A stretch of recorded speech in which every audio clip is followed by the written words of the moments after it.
Hi అండి. ఇప్పుడు ముందుగా గృహప్రవేశం కంటిన్యూషన్ చూద్దామండి. ముందుగా మా చిన్నాన్నగారు గుమ్మడికాయని దిష్టి తీసి లోపలికి ప్రవేశిస్తామండి. ముందుగా మా అమ్మగారు వెలిగించారు. హారతి కర్పూరం వెలిగించారు. మా చిన్నాన్నగారు ఇంటికి దిష్టి తీస్తున్నారండి. దిష్టి తీసాక కొబ్బరికాయ కొడతారు.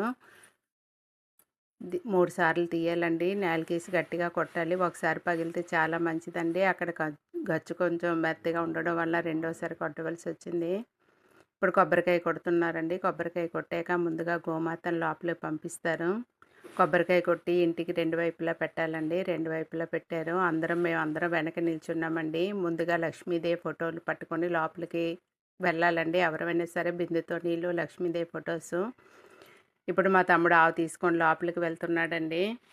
గోమాతని ఇల్లంతా తిప్పాక తర్వాత మా చిన్నాన్నగారు, పిన్ని మిగతా అందరం వెళ్తామండి. ఇగోండి గోమాత మొరాయిస్తుంది లోపలికి రాడానికి.